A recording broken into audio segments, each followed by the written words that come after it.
entre le service et le ministère. Donc, autrement dit, s'il faut contextualiser les choses, la différence entre le service de l'intercession et le ministère de l'intercession, s'il faut spécifier les choses. Et j'ai donc résumé tout ceci en disant « Fais l'œuvre d'un intercesseur ». Dans la Bible, il est écrit « Fais l'œuvre d'un évangéliste ». Donc, j'ai fait un parallélisme en disant « Fais l'œuvre d'un intercesseur ». Amen. Alors, comme il s'agit de faire la distinction entre service et ministère, alors j'ai bien voulu, comme il s'agit d'un enseignement, vous parler des 4 appels de Dieu. Les 4 appels de Dieu. Souvent, on entend des gens dire « J'ai l'appel de Dieu, j'ai l'appel de Dieu ». Nous voulons voir un peu ce que c'est l'appel de Dieu pour arriver, puisque lorsqu'on parlera des ministères, ça a forcément un lien avec l'appel. Alors, le premier type d'appel, c'est l'appel à l'existence.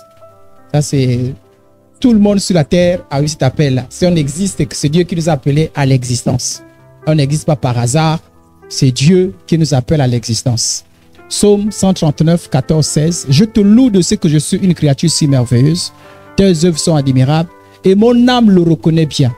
Mon corps n'était point caché devant toi lorsque j'ai été dans un lieu secret, tissé dans les profondeurs de la terre. Quand je n'étais qu'une masse informe, tes yeux me voyaient et sur ton livre étaient tous inscrits les jours qui m'étaient destinés avant qu'aucun d'eux n'existât. Ce texte veut dire que dès que l'enfant, dès les premières secondes, dans le ventre de la mère, pour emprunter le vocabulaire biblique, dans les entrailles de la mère, ben c'est déjà une personne à part et entière. Amen. Les scientifiques nous disent que dans le ventre, ce n'est pas encore un être humain. C'est pas encore un être humain, on peut le tuer, il n'y a pas de problème. Voilà pourquoi nous disons que, par exemple, les choses comme la pilule de lendemain, qui, dès les premières heures de la grossesse, attaque la grossesse pour éviter la grossesse, c'est déjà un péché. Voilà pourquoi, c'est une parenthèse, l'enfant de Dieu ne prend pas n'importe quelle contraception. L'enfant de Dieu ne prend pas, quand on veut faire la contraception, c'est normal, mais pas une contraception qui tue. Et la pilule le lendemain a 2 actions, sinon 3. Et l'une des actions, c'est en cas de grossesse, dans les premières heures, tuer. Pour les chrétiens, c'est tuer déjà. Pourquoi? Parce que la Bible nous dit que dès que nous sommes une masse informe dans les entrailles, Dieu nous connaît déjà. Amen, amen, amen. Voilà, donc ce qui est sur la terre, c'est que Dieu nous a appelés à l'existence. Et les appels, au fur et à mesure qu'on avance, c'est un triage. Donc parmi à l'appel à l'existence, Dieu appelle tous ceux qui appellent qui existent au salut.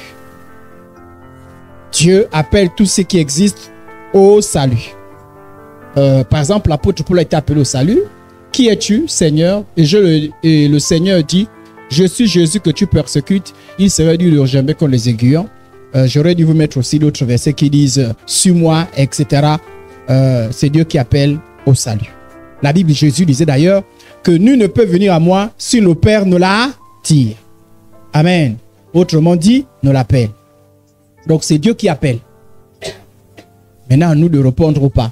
Donc il y a l'appel au salut. Ça là encore, c'est réservé à tous les êtres vivants. Donc on ne peut pas appeler quelqu'un qui n'existe pas encore. Si tu existes, l'appel est adressé. Mais à partir du 3e appel, c'est plus tout le monde qu'on appelle. Le 3e appel s'adresse à ceux-là qui ont accepté l'appel au salut. Amen. Voilà, parce que là, l'homme exerce son libre arbitre. L'homme répond ou pas. Je dis oui au salut. Et à partir de là, l'appel au ministère. L'appel au ministère ne s'adresse pas à ceux qui n'ont pas le salut. L'appel au ministère s'adresse à ceux-là qui ont accepté l'appel au salut. Tout ceci pour dire qu'en réalité, voilà pourquoi j'ai ramené au texte. Je pense qu'il y a eu une erreur sur le verset là-bas. Il y avait des versets un peu plus spécifiques, mais dans les 2 versets, il y a l'appel au salut et il y a l'appel au ministère. Et ce que j'apprécie chez l'apôtre Paul, c'est que c'est comme intuitif. Qui es-tu? Je suis Jésus que tu persécutes. Et intuitivement, il dit, que veux-tu que je fasse? Comme si quelqu'un avait enseigné qu'en fait, une fois que tu as accepté Jésus, ben, tu dois pouvoir faire quelque chose pour Jésus. Donc, c'est l'appel au ministère. Que veux-tu que je fasse? Il y a quelque chose qui se passe. Donc, en réalité, tous les chrétiens ont un ministère. Personne ne peut dire qu'il n'a pas de ministère. Chacun de nous a un ministère. Maintenant, est-ce que tout le monde rentre dans le ministère? Ce n'est pas évident. Tout le monde ne rentre pas dans le ministère. Donc, mais tout le monde a un ministère. Et le ministère, on va le voir, c'est différent du service qu'on peut rendre. On peut rendre des services dans l'église, mais ne pas faire ministère. Et je vous poserai la question tout au long de cet enseignement. Quel est votre ministère? Est-ce que vous faites votre ministère? Ou bien vous êtes dans le service? Ou bien votre présence est là à l'intercession? C'est un service ou c'est un ministère? Et vous allez y répondre. Bon, dans tous les cas, particulier. Un peu comme on est là, c'est un ministère particulier. Donc, parmi les appelés au ministère, chez les autres, on dit les ministres. Bon, souvent les gens dans d'autres milieux, on dit, ah, faut pas abuser avec ça parce que c'est les gens d'autres là-bas, vous avez les ministres là-bas. Là, c'est quelle concurrence? Mais sinon, ministère, c'est ministre. Donc, c'est parmi les ministres qu'on appelle certains ministres dans la vie de tous les jours. On va dire ministre d'État. Ou en tout cas, on va trouver quelque chose pour dire que bon, ça c'est genre de ministère un peu particulier. Donc, ça c'est un ministère particulier. Et tout le monde n'a pas accès au ministère particulier. Amen. Mais on peut être appelé à un ministère particulier, mais sans y répondre. On va voir tout à l'heure les principes. Donc, voilà les 4 appels que j'ai.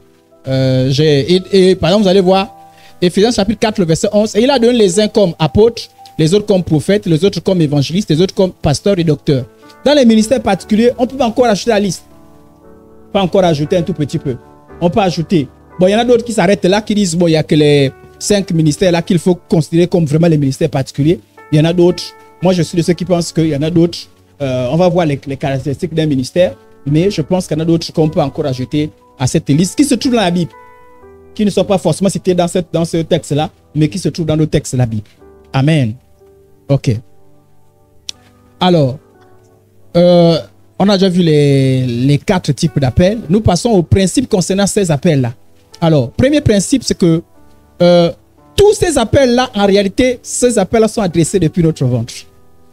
Et ce qui est curieux. C'est-à-dire, si par exemple, si vous voyez, par exemple, je suis apôtre, en fait, je n'ai pas été apôtre à un moment donné. En fait, Dieu m'a appelé à être apôtre depuis le ventre de ma mère. En fait, en réalité, Dieu a appelé des gens. Et ce qui fait que il y a même des païens, en fait, que je ne sais pas si vous avez suivi avec moi la vidéo du jeune homme qui faisait les raps. Hein, on avait suivi, on projetait ça quand qui faisait le rap. Il disait quand il est allé auprès de Jésus et il s'est rendu compte qu'en fait, lui, il était destiné à être prédicateur. Oh, il était resté longtemps le rap, dans des choses un peu bizarres. Béni soit le Seigneur avec la visitation qu'il a eue. J'ai l'impression qu'il a fini par être prédicateur. Mais il ne savait pas pendant qu'il traînait. Et moi, je vais souvent raconter ça. Que moi, je connais un collègue, j'ai une vision, il était pasteur. Et je suis convaincu qu'il est pasteur. Mais il n'est même pas encore converti. Et je l'avais tout le temps avec cette histoire. J'ai dit, mais toi, tu es pasteur. Et j'ai même vu là où tu dois être pasteur. J'ai vu que c'était vers... en vision, j'ai vu l'église dans laquelle il était pasteur. Et moi, j'ai cru que ça venait de Dieu. Et je l'avais tout le temps là-dessus. Je sais. Je l'ai dit un jour que le jour que tu mourras, si tu n'acceptes pas Jésus, Jésus te dira, non seulement tu as perdu le salut, mais tu es passé à côté d'un ministère. Amen, amen.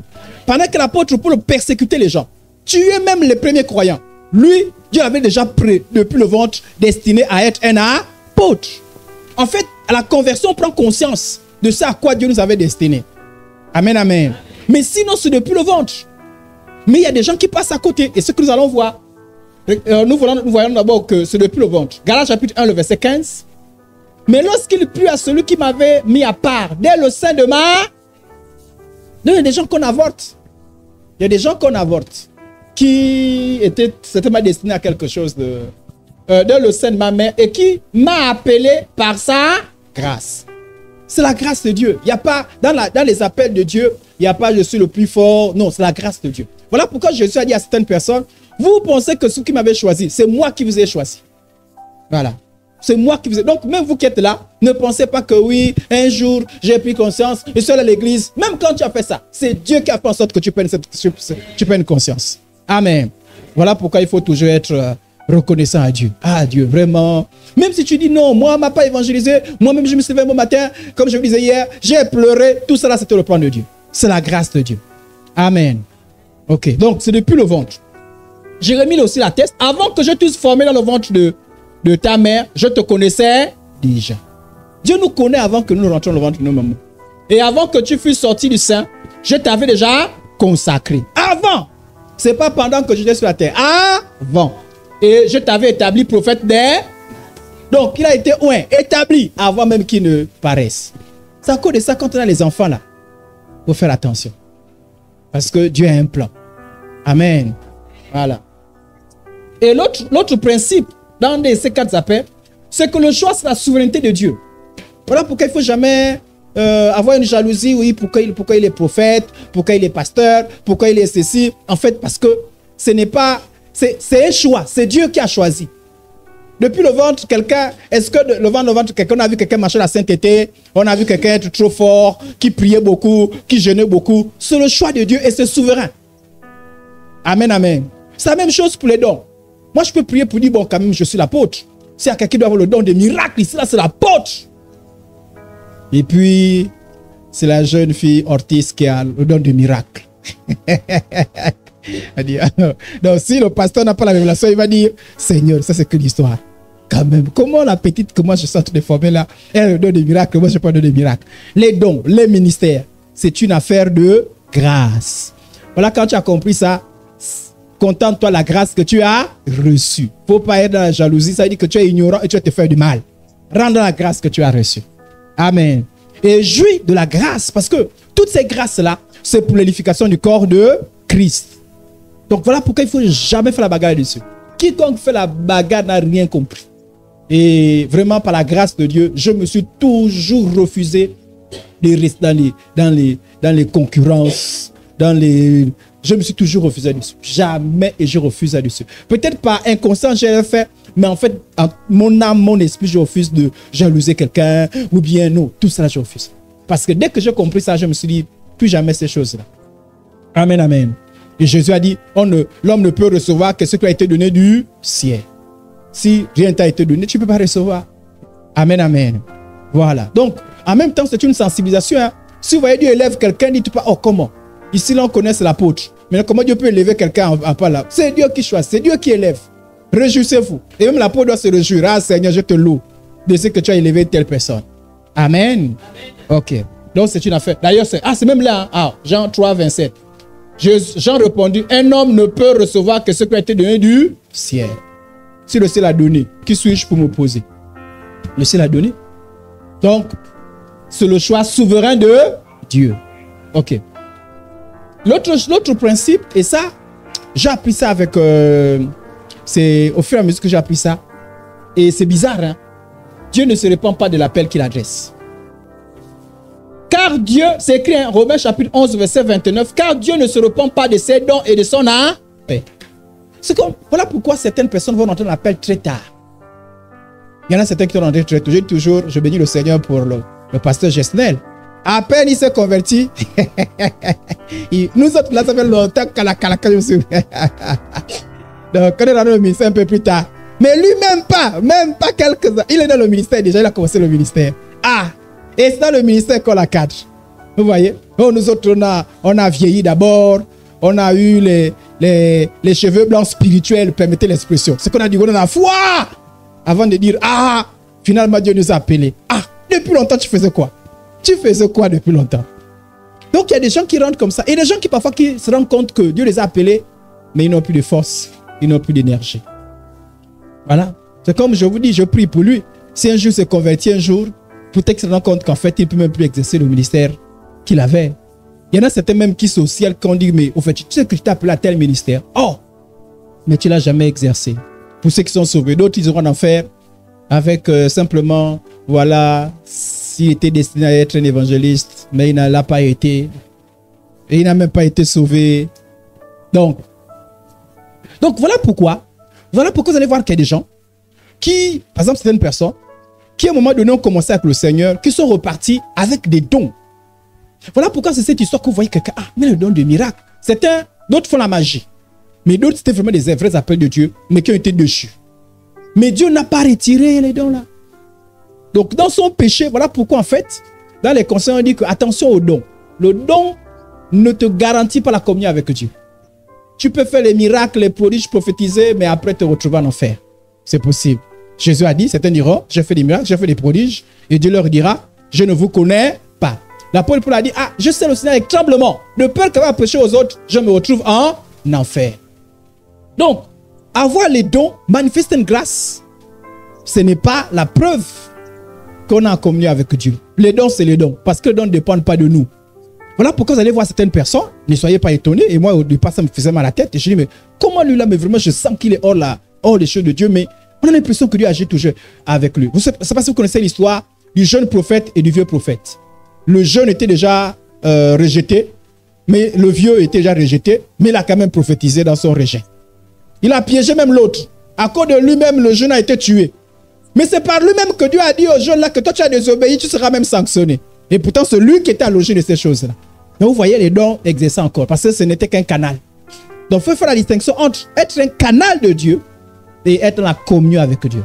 Travailler dans la communion avec Dieu, c'est le plus important. Voilà pourquoi on dit souvent que le fruit de l'esprit, la communion avec Dieu est plus importante. Et toutes ces choses sont plus importantes que les dons spirituels. Amen. Voilà. Mais ça ne veut pas dire maintenant qu'on néglige les dons. Mais c'est pas, les dons ne sont pas au-delà, ne dépassent pas la communion. Amen, amen. Ok. Alors, donc, Dieu ne se repent pas de ces dons de son appel. C'est les gens qui refusent. Et c'est justement le principe.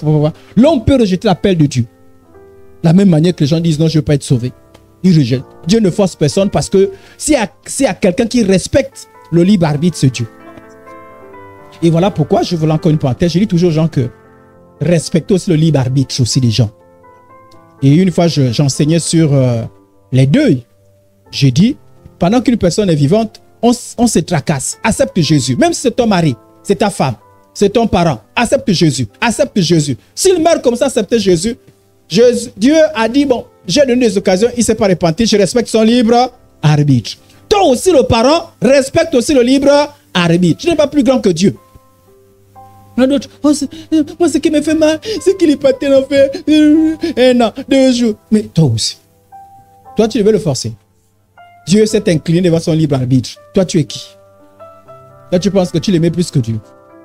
Donc, voilà pourquoi c'est du vivant des gens qu'on force. Hein. On essaie, c'est qu'on est là, accepte Jésus, fait ceci, fait cela. Mais il y a des gens qui refusent l'appel de Dieu. Hein. Donc, il n'a pas voulu être sauvé. Moi, dans ma tête, c'est clair. J'ai prêché quelqu'un Jésus. Tu es mort comme ça, tu es mort comme ça. Mon frère, je fais quoi? Moi, j'ai prêché Jésus. Ce qui me ferait mal, c'est de n'avoir pas prêché Jésus. Mais je t'ai prêché Jésus. D'ailleurs, l'évangélisation, c'est quoi? C'est de veiller à ce que tout le monde comprenne correctement l'évangile et exerce leur choix librement. C'est tout. À chacun, on dit oui ou non. Et puis de temps en temps, on dit ah, mon frère, ma soeur, mon frère, ma soeur. On est là. Mais tu fermes les yeux. Parce que quand on ferme les yeux, on sait que c'est fini. Il n'y a plus de choix à faire. On respecte. Donc toi qui te tortures pour quelqu'un qui est mort, parce que ça les chrétiens. Oh, ce qui me fait encore mal au cœur, c'est ce qu'il est parti. Ne te casse pas la tête. Dès que c'est fermé, les yeux sont fermés, c'est fermé. Parce qu'au ciel, il n'y a plus les maris, les femmes, les oncles, les tantes, il n'y a plus de ça. Et ce qui est bien avec Dieu, c'est quand on va au ciel, il va nous soulager, il va nous enlever la mémoire. Ça veut dire qu'il n'y aura plus, tu ne peux pas te souvenir de... Mais ça, c'est... Non, notre mémoire sera renouvelée.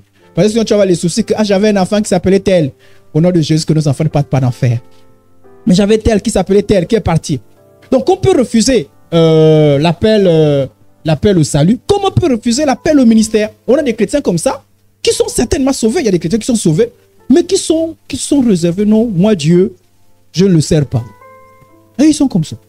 C'est-à-dire que vous vous dites, waouh, waouh, waouh. À beau prêcher. Faites quelque chose en l'église. Ils ont décidé. Ils sont imbibes d'eux-mêmes. Ils ne pensent qu'à eux-mêmes. Pour eux, ils vont venir faire quoi à l'église?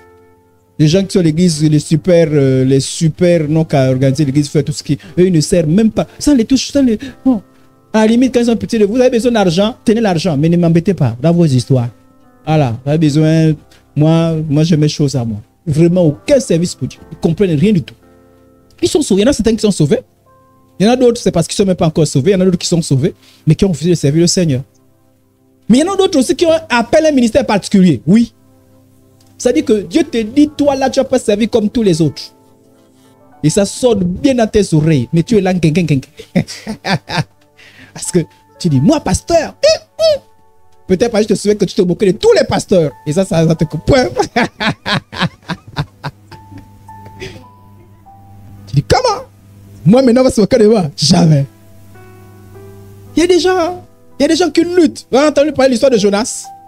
Dieu a dit va là-bas, il dit jamais. Là-bas, et quand tu l'appelles, moi je connais un frère, il a l'appel, c'est un frère, moi je crois qu'il est sauvé.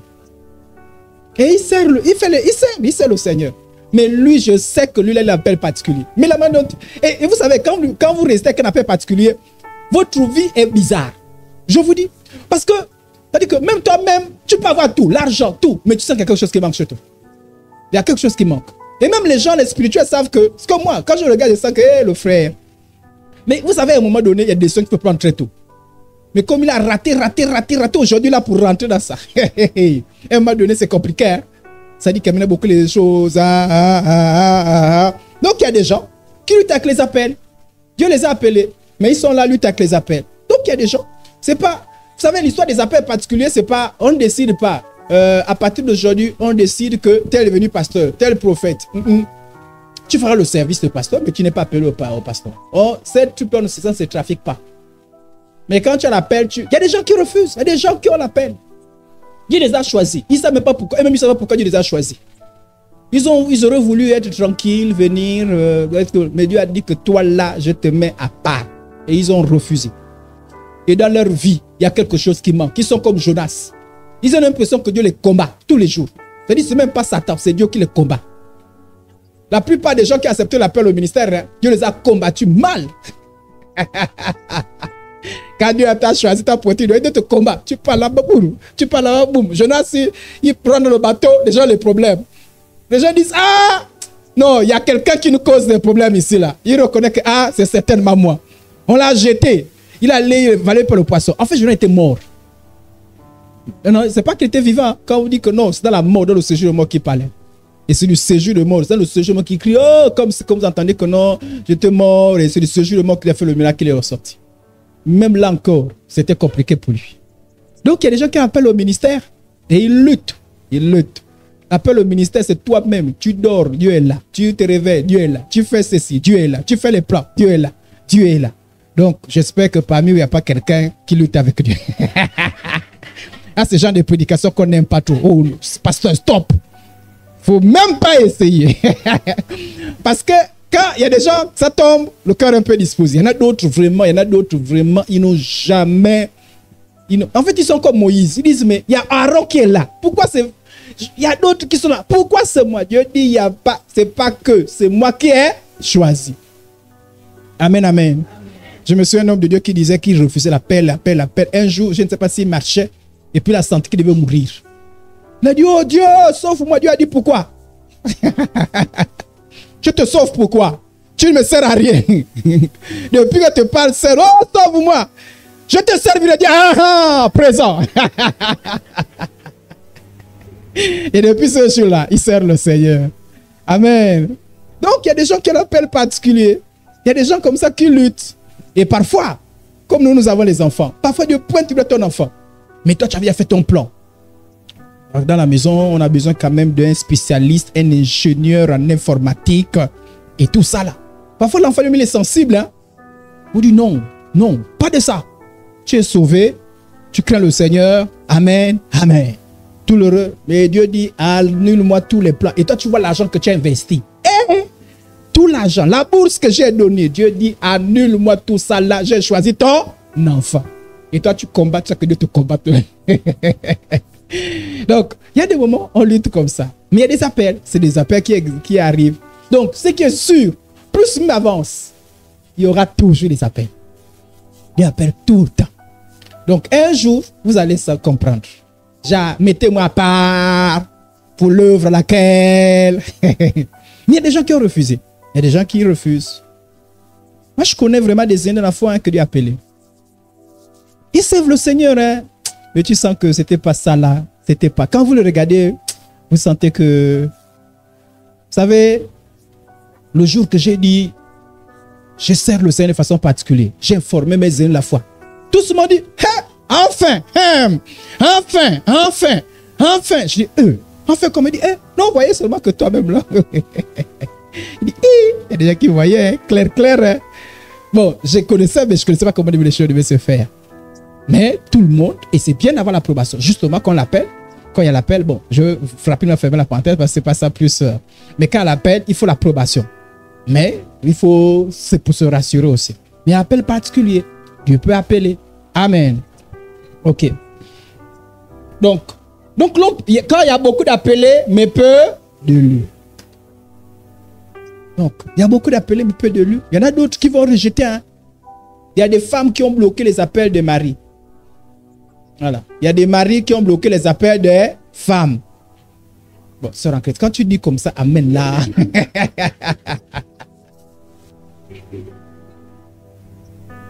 Toi, tu es au cadre comme l'autre. Tu dis que tu vas... Quoi hein? Et il y a même ceux qui les appellent bizarres. Hein? Il y a même certains que Dieu dit abandonne tout.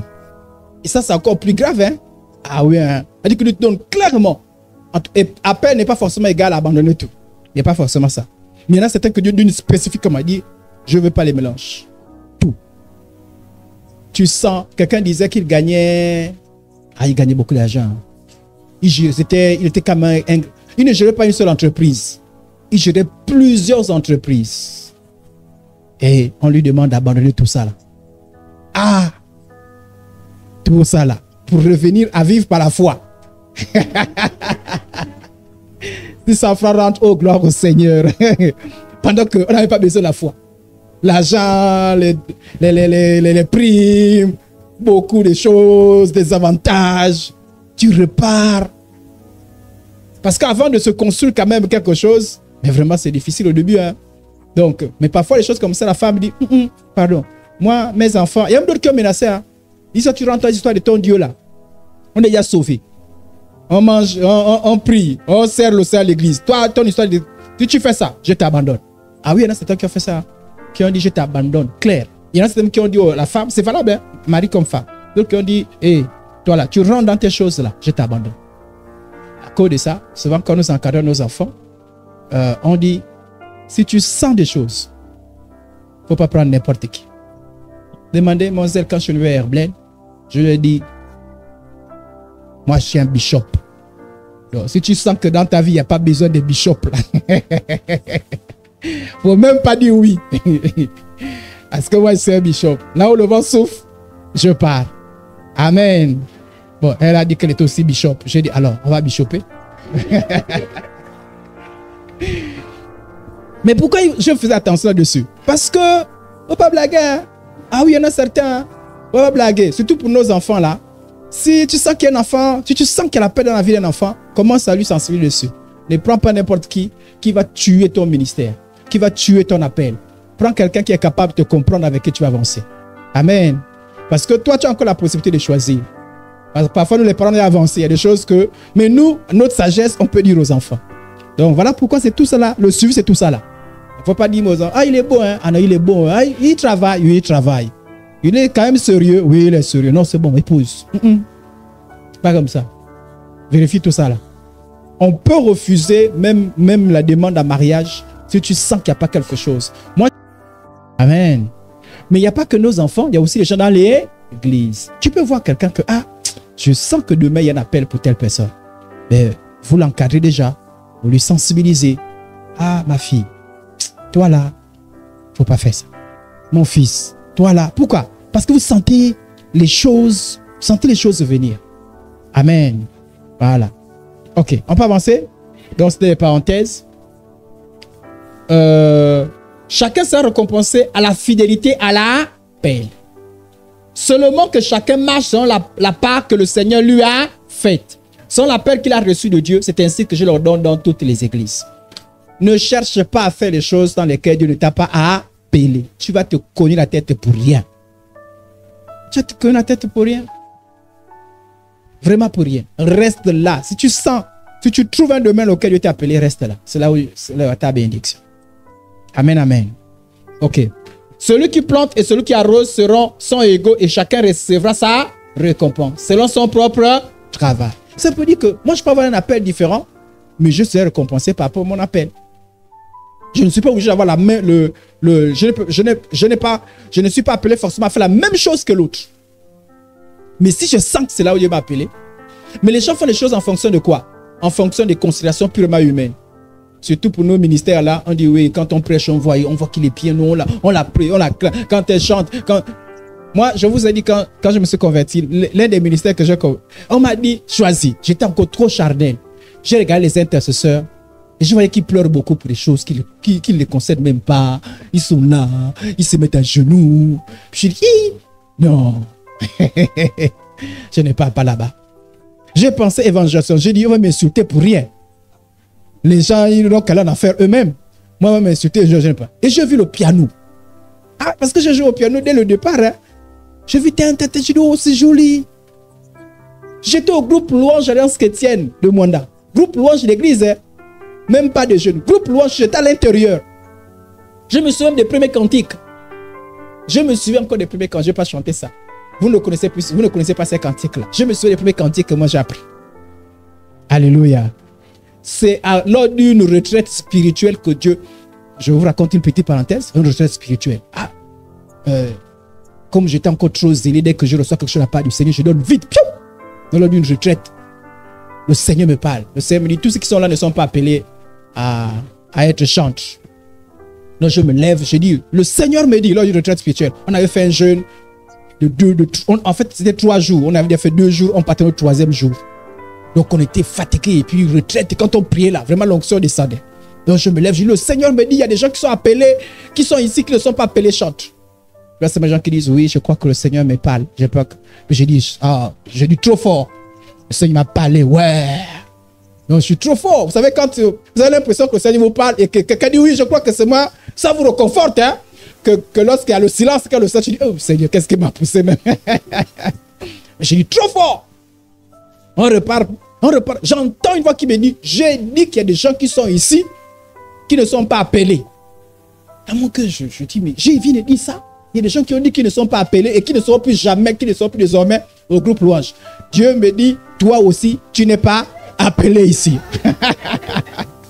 Je vous dis la vérité, comme je suis en train de vous parler comme ça. Puisqu'on priait puisqu'on avait toute la journée. Donc on prie pendant un temps, on se repose. On prie pendant un temps. Je vous dis que je à prier, j'avais honte. J'ai dit, mon responsable, je peux parler, parle. Puis les gens se disaient, ah, comme Dieu a parlé, il va encore parler au travers de nous. J'ai dit, en fait, tout à l'heure, j'ai dit que je ne suis pas appelé. On me regarde, ah, tu as dit ça, c'est comment? J'ai dit, en fait, je suis parmi les gens que Dieu n'a pas appelés ici. C'était mon dernier jour au groupe Louange. C'était mon dernier jour. Je sortais avec la honte. Et je suis parti de mes responsables prier pour moi. Je crois que j'ai un peu de maturité. Je peux déjà comprendre déjà là où Dieu m'a appelé. Au départ, c'était le choix et j'ai choisi charnellement. Et c'est comme ça qu'au fur et à mesure, j'ai retrouvé le chemin vers lequel Dieu m'a appelé. Amen. Donc, ceci pour dire que mieux rester là où Dieu t'a appelé. C'est là où est ta récompense. Amen. Mais dans notre cheminement, parfois on ne connaît pas encore. On va à gauche. C'est pas, même un moment de maturité. Le tout, quand tu fais ça, c'est arrivé à la maturité. Il y en a certains qui ont du coup choisi, poum, ils sont restés là et Dieu a dit, c'est bon là. Il y en a d'autres, c'est des cheminements. C'est normal. Mais la maturité, c'est qu'à un moment donné, il faut que tu sois dans là où tu as le sentiment que c'est là que Dieu t'a déposé. Amen. Et si Dieu t'a déposé là, ne regarde plus, ne convoite pas le ministère de l'autre. Sois contemple le ministère de l'autre. Bénéficie du ministère de l'autre. Mais ne le convoite pas. Si tu vas dans un ministère par convoitise, tu ne seras pas récompensé. La Bible dit que les récompenses, c'est comme de la matière qu'on va éprouver par le feu. Il y en a certaines choses qu'on a fait qui va ressembler à la paille. C'est-à-dire, si tu as fait, c'est là, c'est présent. Mais quand on met le feu, tout se brûle. Donc en fait, c'est pour dire que toutes les œuvres que tu as bien fait, ça ne sert à rien.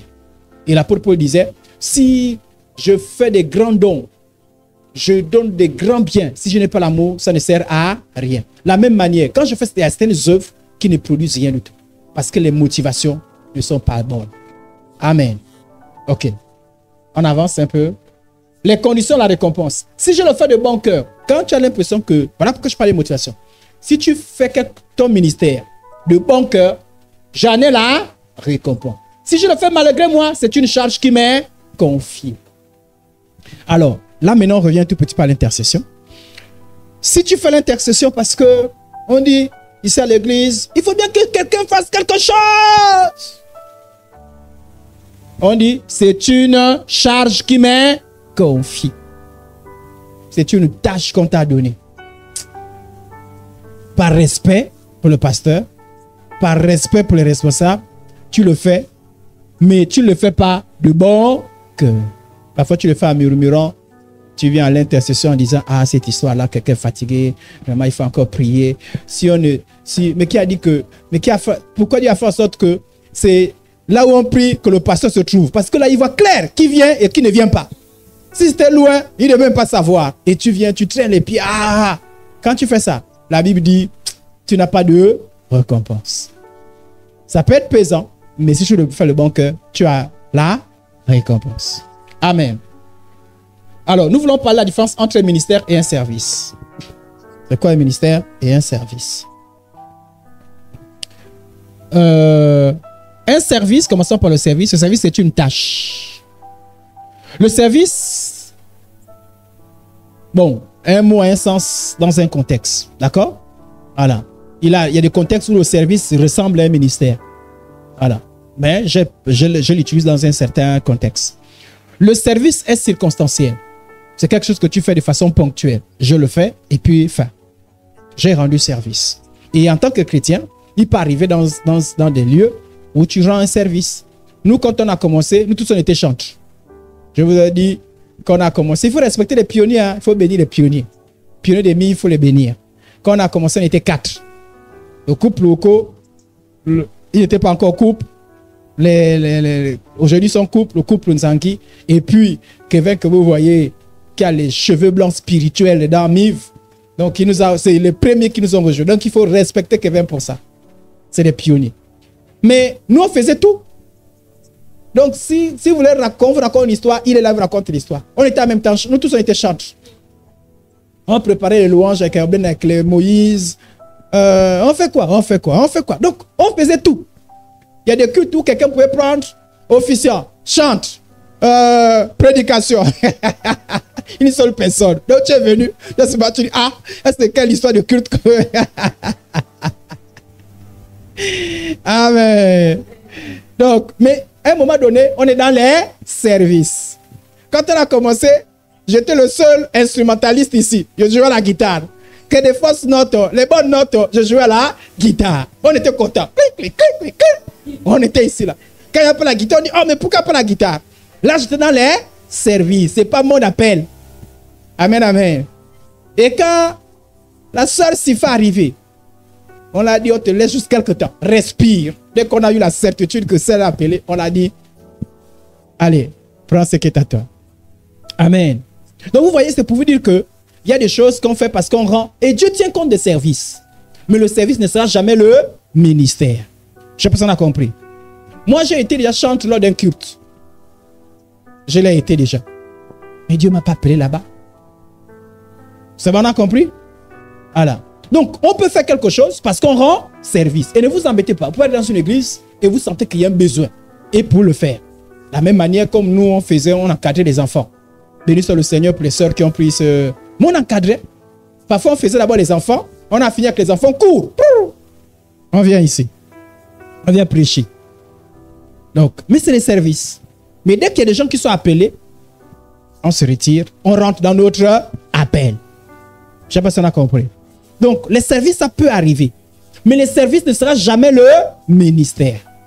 Le service, c'est le besoin qui est là. Et dans le besoin, c'est comme quand on est, par exemple, à l'école. Il peut manquer un professeur et puis on dit, est-ce que tu peux faire français? Oui, quand même, j'ai des bribes, quand même, j'ai quand même la base. Je fais français. Mais tu n'es pas professeur de français, tu es professeur de philo. Dès que le professeur de français arrive, tu te retires parce que tu es mieux à l'aise dans ton domaine. Je ne sais pas si on a compris. Mais tu as rendu service. Parfois, on te récompense même. On te dit, bon, pour t'encourager, en plus de ce que tu fais, est-ce qu'on peut te donner même un petit 10 000 pour rendre un petit service? Ou bien parfois, tu dis, bon, écoutez, c'est pas grave, je peux faire ça. C'est nos élèves, c'est l'école dans l'établissement. Voilà. Mais dans tous les cas, ce n'est qu'un service. Et tout le monde sait que c'est un service. Même si tu le fais bien, ça ne restera toujours qu'un service. Donc, le service, c'est ponctuel. C'est une tâche qu'on fait. Je suis venu, l'église a besoin des gens qui prient. Et puis, je suis venu, j'ai fait la prière. J'ai fait la prière. Mais ce n'est pas ça mon ministère. Mais pas ça mon ministère. Voilà pourquoi toujours, peu importe, posez-vous la question, qui est votre ministère? Voilà pourquoi. Pourquoi? Parce que quelqu'un appelé au ministère, ben tu te retires. Le jour où quelqu'un viendra faire tout ce qui est technique ici, je ferai plus technique. Parce que, bon, mais comme c'est un besoin, c'est utile, on ne va pas laisser ça faire, on le fait. Mais dès qu'il y aura quelqu'un qui a donné là-dessus, comme quand l'ancien est arrivé, il a pris les instruments, vous me voyez encore? Vous ne voyez quasiment pas. Je commence à oublier même les notes. Mais attention, quand tu fais le service, c'est quand il y a un besoin. Dites-moi l'onction. Hein? Ah oui, mais ma guitare a quand même aidé les gens. Hein? Kevin, c'était quand même bien, non? Oh! Le piano, quand même, c'était quand même bien, non? Ah, quand même. Donc, même si les spécialistes viennent, pensez quand même que le Félix quand même était quand même là. Hein?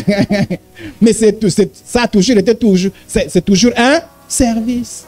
Ce n'est pas ça mon ministère. Donc, il faut faire la différence. Le service, c'est pour un temps. Mais quelque chose peut commencer par un service et après devenir un ministère. Voilà pourquoi la maturité veut qu'à un moment donné, tu saches que tu es au ministère. Parce que là, c'est la maturité. À un moment donné, il faut qu'on sache. Nous, on fait le bruit à nos enfants. Non? Toi, tu penses que putain, tu as fait quelle série? Parfois, c'est vrai, tu as envie de donner les conseils, mais tu veux que l'enfant sente ça au fond de lui. Ah bon, mais je vais faire tout. Tu ne peux pas tout faire. Il faut à un moment donné. Voilà. Bon, est-ce que c'est dans le technique? Est-ce que c'est dans la littérature? Est-ce que c'est dans le scientifique? Est-ce que c'est dans tout ce qui est professionnel? Je ne sais pas trop. Tu aides même l'enfant à réfléchir. Réfléchis un peu. Réfléchis. Pourquoi? Parce qu'on ne peut pas tout faire. Il y a un domaine qui est un peu plus professionnel. Le ministère est un peu plus professionnel. Le service est une tâche. Amen, amen. C'est seulement pour pallier un besoin, le service. Pour rendre service, comme le mot dit, comme le mot lui-même le dit. On est dans le service, on est comme un exécutant. Parce que, bon, on fait quelque chose juste pour un temps et après, la responsabilité est parfois même partielle. Ce n'est pas le cas pour le ministère. On agit quand on demande. Le service, c'est ça. Bon, le pasteur a demandé de faire ceci, on va le faire. Nous tous là, je pense qu'un peu les pionniers là, tous, on a fait l'école du dimanche. Mais je me demande, Kevin, tu as encadré les enfants la dernière fois, c'était quand? Ça fait longtemps. Mais pourtant, quand on faisait la liste de ceux qui doivent aller encadrer les enfants, il était à l'intérieur. Il allait, on le laissait là-bas, débrouille-toi là-bas. Voilà. Mais il a rendu service. Si un jour il y a un besoin, on va dire, allez, repars. Alléluia. Donc, le service, c'est ça le service. Le ministère, c'est un travail. Et quand on parle d'un travail, il y a une carrière. Dans le ministère, il y a une carrière. Et parfois, nous nous battons, on dit, on ne respecte pas mon plan de carrière. Quel est mon plan de carrière? Il y a une carrière, c'est tracé. On évolue, on progresse. Mais il y a une carrière. C'est ça le ministère. Le ministère, on parle de progression et d'évolution. Il y a une carrière. Amen, amen. Le ministère, c'est là où le domaine dans lequel tu es, entre guillemets, professionnel. C'est un peu comme les médecins. Il y a les médecins généralistes, mais il y a des médecins. Le médecin qui est par exemple cardiologue, il peut voir un malade, mais sa spécialisation, c'est le cœur. Je ne sais pas si on a compris. Voilà. Donc le ministère, c'est un peu comme une spécialisation. Tu peux prier, tu peux faire ceci, tu peux faire cela. Mais c'est quoi ton ministère? C'est important, à un moment donné, de savoir ministère. Le ministère, c'est une carrière. C'est une carrière. Dans le ministère, il y a comme un plan de carrière, entre guillemets. J'ai mis ces mots-là pour qu'on se comprenne. Et dans le ministère, tu as l'obligation de progresser. Vous voyez, si moi j'avais fait d'instrumentaliste un ministère, j'aurais progressé déjà. Hein? Je ne sais pas si on a compris. J'aurais progressé, j'aurais pris tout mon temps. Parce que je sens que j'ai l'obligation. Vous avez l'obligation de progresser dans votre ministère. C'est une obligation. Dans le service, tu rends le service. Mais dans le ministère, tu as l'obligation de progresser. Tu as l'obligation de t'améliorer. Si tel est ton ministère, tu t'améliores. Et ça se voit aussi. Comment on sait que quelqu'un, ça c'est son ministère. C'est-à-dire qu'il comprend que c'est son ministère. C'est son attitude aussi. D'ailleurs, j'arrive. C'est là où on est arrivé. N'oubliez pas que dans le terme, il y a la conscience du ministère. Je prends conscience que c'est ministère dans l'instant où je sens que je m'améliore. Parce que si un non professionnel s'améliore, tout à l'heure, je parlais du professeur de français de philo qui a fait français, s'il fait mieux français que toi, s'il apprend plus que toi, s'il étudie français plus que toi, et s'il évolue plus que toi dans le domaine du français, et toi tu es que stade 0, c'est que tu as un problème. Je ne sais pas si on a compris. Amen, amen. C'est que tu as un problème. Quand tu es ministère, tu prends des initiatives. Le ministère, c'est personnel. Ça dit que c'est toi et Dieu. Je sais que c'est ça à quoi Dieu t'a appelé. Et c'est au-delà d'une église. C'est au-delà. Ça dit que le ministère, ce n'est pas avec toi. Professeur de français, celui qui fait français juste pour rendre service, quand il va ailleurs, on lui reconnaît, on dit tu es professeur de philosophie, n'est-ce pas? Mais pourtant, il a fait français ailleurs. Je ne sais pas si on a compris. Parce que dans ses papiers, dans son identité, entre guillemets, c'est professeur de philosophie. Donc, il peut ne pas aller faire français ailleurs. Mais quand tu es professeur de philosophie, ça te poursuit. On te reçoit en tant que professeur de philosophie. Ton ministère est collé à toi. Si tu vas ailleurs, voilà mon ministère. Je me présente ainsi. Je m'appelle Idriss. Voilà ce que Dieu m'a appelé à faire. Maintenant, si il y a un besoin, je le fais. Maintenant, si on dit, bon, pour l'instant, on a plus besoin, est-ce que tu peux nous rendre service? Je rends service. Mais voilà ça à quoi Dieu m'a appelé. Les apôtres ont dit, bon, on doit s'occuper des veuves, des orphelins. Mais établissez les diacres. Nous, on l'a fait déjà. Mais normalement, notre appel, c'est la prière et puis la parole. Donc, établissez les gens pour que nous, on se focalise sur notre appel. Je ne sais pas si on a compris. Le ministère, tu le défends. C'est ça à quoi Dieu t'a appelé. Et le ministère engage ta responsabilité personnelle directe. Le ministère, ce n'est pas une histoire de groupe. Si tu appelles à l'intercession, qu'on dise réunion d'intercession, qu'on dise jeûne et prière, qu'on dise, comment on appelle ça? On va faire, comment vous appelez la chaîne de prière. Qu'on dise ça ou pas, je suis conscient du ministère. Ce n'est pas lié. Parce que quand tu n'es pas un ministère, si par exemple on dit, bon, pendant tout un mois, on fait la classe, le comité de l'intercession. Si tu sens que ça s'éteint avec toi, c'est que tu n'as pas encore la conscience sur le ministère. C'est-à-dire, le ministère, voilà pourquoi souvent je vous dis la vérité. Je vous dis la vérité. J'ai dit que personne ne peut éteindre ce que Dieu m'a appelé à faire. Personne. Parce que ce que Dieu m'a appelé à faire, il y a une dimension secrète, il y a une dimension publique. Donc, si vous me fermez les portes, je travaille la dimension secrète. Amen, amen. Et dès que l'opportunité, ça se revêt. Vous ne pouvez pas. Une église ne peut pas tuer. Vous pouvez me dire, il dit, sors. Vous allez voir. Il y a des choses qui ne peuvent pas éteindre. C'est impossible. Mais si toi, on t'éteint facilement dans ton appel, c'est que toi, tu n'as pas la conscience. Soit tu as l'appel, mais tu n'as pas la conscience, soit tu n'es même pas appelé à l'intérieur. Parce que ça dit que tu n'es intercesseur ou intercesseuse que circonstanciellement. Ça dit que tu l'es, que si ça existe à l'église. Tu ne pries que si on est dans l'église de prier. Tu n'as la conscience, tu ne portes les fardeaux, entre guillemets, que lorsque on te les confie. Un intercesseur, c'est comme les chantres. Ah, je fais le bruit à tout le monde. Ça, là, c'est quelque chose. Ayez le ministère. Moi, je suis passé dans les églises où les gens, vous les voyez anciens, diacres. Vous voyez que les titres. Mais quand tu les vois, ils n'ont pas de ministère. Ils errent pas. Il faut que les services. Un jour, on les affecte. Bon, maintenant, tu vas t'occuper des enfants. Ils parlent. Bon, aujourd'hui, maintenant, tu vas t'occuper des chantres. J'ai l'impression que le chic, on dit, à partir d'aujourd'hui, tu ne vas plus dans l'église. Il s'assoit. Mais c'est comme, non, moi, tu éteindre le ministère. Moi, tu vas éteindre ça comment? Tu vas éteindre ça comment? C'est-à-dire, le ministère, tout un ensemble de choses que Dieu t'a déposées là. Tu vas éteindre ça comment? Regardez par exemple, si vous estimez que moi je suis appelé à la parole, vous dites, je ne prêche pas, mon Dieu. Mais pendant ce temps, je fais des études bibliques. Tu vas éteindre ça comment? C'est-à-dire que pendant que tu ne prêches pas, oh Seigneur Jésus, je cherche du temps. Je me prends un bon repos et là maintenant je bouquine là. J'étudie Ézéchiel, et tout ça, et tout ça là, et tout ça là. Tu ne peux pas éteindre. Tu fermes là-bas, j'écris les livres. Aujourd'hui avec une nouvelle technologie, tu fermes là-bas, je prêche sur Facebook. Tu vas dire quoi? Tu vas m'éteindre comment? Tu ne peux pas. Parce que c'est lié à moi. Il y a comme un, on va lire les textes, il y a comme un feu qui est là. Tu vas éteindre comment? Mais toi là, on t'éteint facilement. Fiou! Comment? Oh, il n'y a plus d'intercession. Fiou! Fini. Bon, moi, bon, c'est pas moi, c'est pas... Bref. Je sais pas. Bon, je sais pas. Oh! Bon. À la fin, est-ce qu'il y a plus des gens qui sont dans le service? Le service, on te comprend. On dit, bon, écoutez, les frères et sœurs, l'église doit quand même avoir la prière. Et de temps en temps, venez quand même prier. Et puis tu es là, je priais. Bon. Bon, ils ont fermé le service là. Le service est fermé. Ok. Le service est fermé. Et puis, du coup, je me suis arrêté. Ok, on comprend que tu es dans la dimension du service. Maintenant, si tu es dans la dimension du service, c'est quoi ton ministère?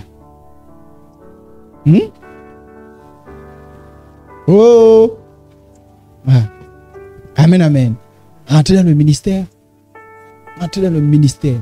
Quand tu es le ministère, tu prends l'initiative. Tu es voulu appeler le Seigneur. C'est-à-dire que tu as le sentiment que Dieu t'a appelé. C'est Dieu qui t'a... C'est lié à Dieu. C'est lié à Dieu. Quand les gens n'y croient pas, ils finiront par croire. Parce qu'ils vont voir les œuvres. Ils vont voir que tu as l'inspiration. Ça vient. Voilà pourquoi je dis, on ne peut... Je ne sais pas comment. Je ne sais pas qui va arrêter. Tant que je suis vivant, tu vas m'arrêter au ministère. Comment? Comment? Quelqu'un m'aide un peu pour dire comment on peut m'arrêter dans le ministère là.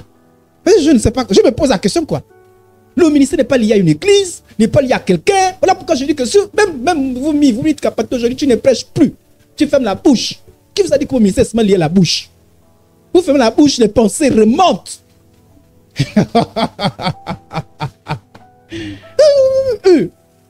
Ça va créer. C'est comme l'eau. Jésus a dit, les gens appellent l'image du vent. Le vent souffle hein, il souffle. On entend, on ne sait pas en train de partir. Tu vas fermer comment? Le ministère? Tu vas fermer ça comment? Mais vous avez dit que vous êtes le ministère. Je vous taquine, je vous parle vrai. Alors, mais vous avez dit que vous êtes le ministère. Vous, au ministère, on était ça facilement comme quand on a ta lampe. Frère, sœur, tu sais, hein, le ministère que les circonstances s'éteignent là. Toi, ça, c'est quelle circonstance qui va éteindre le ministère? Dis-moi une circonstance. Quoi? Qui va éteindre le ministère? Cite-moi une circonstance qui va éteindre le ministère chez moi. Mais pourquoi chez toi, dès qu'il y a un problème, c'est fini. Le ministère, c'est... Ça dit que toi, le ministère, vous partez en congé. Oh non, mais non. Papa, on est là, on regarde, on dit, ah. Ça cause de ça, je vous dis, quel est ton ministère? Parce que les gens ont l'impression qu'il est dans la dimension du service. Cette dimension du service, c'est l'enfantillage. Tu es dimension du service. Tous ceux qui se convertissent, on ne peut pas tout ça dans le ministère. Dans le service. On dit fais ça, fais ça, fais ça. Vous n'avez pas entendu que Jésus était charpentier? À 30 ans, on avait dit qu'on vous a encore dit qu'il est parti faire, il est allé faire le bois encore. Rien du tout. Il faisait pas là-bas, il part là-bas. Et puis on disait viens ici. Et un jour il dit, savez-vous pas que j'ai fait l'œuvre de mon père? On l'a dit viens ici. Il s'est rappelé qu'il a 12 ans. Il est reparti. Mais un autre jeune est venu le chercher. Il a dit, voilà, mon père et ma mère. Et c'est que la parole là. Je suis dans le ministère déjà. Femme, que me veux-tu? Quand vous avez le ministère, vous défendez votre ministère. Vous incarnez votre ministère. Et vous marchez avec votre ministère. Quand vous êtes là, on sent que le ministère est venu. Mais si l'intercession n'existe qu'à cause du groupe, ça dit que l'intercession, ça dit que quand vous n'êtes plus en groupe, on a l'impression que, bon, moi, on va encore prier comme dans l'église là, tout le monde a arrêté l'intercession. Donc, l'intercession n'existe plus. Je vous dis, si je m'appelle à l'intercession, seul l'intercession va exister. Ça commence même par moi. Qui vient, vient. Mais le feu va prendre. Parce que j'incarne le ministère. Je vous dis, quand tu incarnes le ministère, c'est-à-dire quand tu viens, le ministère vient. C'est-à-dire que quand tu viens, ton ministère vient. Dans l'église, on sait qu'il y a tel ministère. Il y a des gens comme ça. Et parfois, il y a des domaines parfois qui n'existent pas dans l'église. Mais quand ils arrivent, le domaine vient dans l'église. Parce qu'ils transportent le ministère. Donc, arrêtez avec l'histoire des services. Ça, vous pouvez commencer à me donner, poser la question. Bien, vous dites, bon, pour l'instant, je suis dans le service. Mais si tu es dans le service, pour l'instant, quel est ton ministère? Et si c'est ton ministère, mais quitte la dimension du service, n'agis pas comme quelqu'un dans le service. Mais tes ministère, le ministère, c'est pour toute la vie. Tu ne fais qu'évoluer et progresser. Alléluia. Le service, c'est juste pour un temps. Je vous ai dit que je joue au piano. S'il y en a encore besoin, je vais jouer au piano. Je veux plus seulement que je n'oublie pas. Mais ce n'est pas ça mon ministère. Mais il y a des gens que Dieu a appelés dans ce domaine-là. Amen. On peut facilement abandonner le service, mais difficilement le ministère. Regardez. Si je dis je ne fais plus mention de lui, je ne parlerai plus en son nom. Il y a dans mon cœur comme un feu de bourreau qui renferme dans mes os. Je me force le contenir et je ne le puis. Le ministère, en fait, entre guillemets, il est plus fort que toi, il te domine. On ne peut pas. Il dit, j'essaye de contenir ça à quoi Dieu m'a appelé, mais je n'arrive pas. Mais toi, facilement, les problèmes de la vie, c'est-à-dire qu'il y a des moments où même, pendant un mois, tu n'es plus intercesseur. Même pour être intercesseur, il faut qu'on t'exhorte, on t'appelle.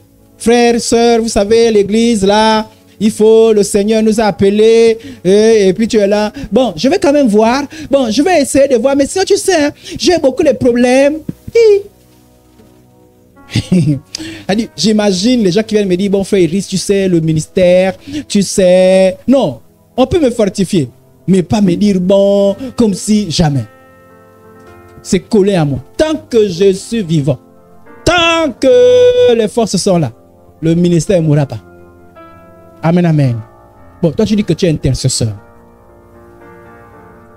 Est-ce que tu as la dimension du service ou la dimension du ministère? Est-ce que tu as l'enthousiasme du ministère même quand tu as l'impression d'être seul? Ou bien toi, ton ministère ne vit que lorsque tu es en groupe? Tu ne pries que lorsqu'on demande de prier. Mais si on n'a pas demandé de prier, toi tu ne pries que parce que forcément il faut que tu sois à l'église. Quelqu'un qui a le ministère, même si tu es à Libreville, tu vas prier. Tu vas chercher donne-moi les thèmes. C'est toi qui harcèles les gens. Donne-moi les thèmes. Je n'ai pas pu me déplacer. Je suis à Libreville. Donne-moi le thème. Parce que c'est dans ton cœur. Tu portes ça. Mais dès que tu as des situations qui te bloquent, c'est fini. C'est pas moi. Hein? C'est pas moi. C'est pas moi. Bon, les hommes matures, on te pèse déjà. On sait que, Seigneur, aide. Encore la dimension du service. Car l'amour de Christ me presse. Parce que nous estimons que si un seul est mort pour tous, tous sont donc morts. Quand tu as appelé au ministère, c'est par amour pour Dieu. Et tu portes cela dans ton cœur. Amen. Le ministère est collé à la personne. Il ne s'exerce pas seulement à l'église. Il s'exerce partout où tu te trouves. C'est-à-dire, tu ne pries pas à 2 h du matin parce qu'on a dit qu'à partir de 2 h, tout le monde prie. Tu pries à 2 h du matin parce que le ministère, le Saint-Esprit a dit, lève-toi et prie. Tu n'es pas seulement quelqu'un qu'on dit, il faut prier. Tu as besoin, c'est-à-dire que toi-même, tu n'as pas besoin de prier. Par exemple, le matin, tu arrives au culte pour dire que, bon, là, je prie parce qu'on a décidé que, c'est là, tout le matin, je prie. Toi-même, tu sens le besoin, tu perçois les choses. Le Saint-Esprit est à toi. C'est ça la dimension du ministère. Alléluia. Voilà pourquoi je vous ai dit qu'à ce qui me concerne, quand je vais quelque part, les portes s'ouvrent. Là, je me présente comme ça. Je me dispose, je n'ai jamais forcé quelque chose. Mais je me présente. Je suis. Je laisse le temps de m'éprouver. Mais mon ministère rentre. Je ne me souviens pas où j'ai fait 1 mois quelque part sans que mon ministère ne soit venu. Je ne me souviens pas. Mais toi, ton ministère, si les vacances, c'est 2 mois. Ton ministère s'arrête avec les... Ça arrêté là. Et il reprend. Même quand tu reviens en mandat, il faut qu'on t'exhorte. Frère, l'intercession. Ah, j'ai perdu l'habitude. Sœur, j'ai perdu l'habitude. Là, vraiment, dimension de service. Bon, comme tu as la dimension de service, quand on t'exhorte, on dit, bon, rentrons dans la tâche. L'église, oui, l'église en a besoin. Parfois, on amène toute l'église à faire l'intercession parce que l'église en a besoin. Mais quand tu es dans le... Moi, j'ai vu les gens. Je vous ai dit que je rends toujours le témoignage. J'ai vu Maman Rose Massombo. Cette dame-là, tu sentais que elle était vieille, mais elle priait et priait et priait. Est-ce qu'elle a besoin de programmes? Elle n'attendait pas les programmes d'église. Quelqu'un qui est dans le service attend les programmes d'église. Quelqu'un qui est dans le ministère n'attend pas les programmes d'église. Tu n'as pas besoin qu'on t'exhorte longtemps. C'est là. Que quelqu'un soit là, quelqu'un ne soit pas là, c'est là que tu portes ça. C'est une histoire entre toi et Dieu. Tu as la conscience. Alléluia. Quel est ton ministère? Si l'intercession est au ministère, pourquoi tu restes dans la dimension du service? Car une seule personne peut bousculer les choses. À plus forte raison, 2 ou 3. Mais pourquoi votre nombre, je vous taquine, hein, je n'ai pas dit que vous ne le faites pas, mais je vous taquine. Pourquoi votre nombre, vous avez l'impression que vous pleurez encore. Oh, c'est quelle histoire? On n'a pas besoin d'être nombreux. Le ministère, c'est toi. C'est ce que Dieu a mis dans ton cœur.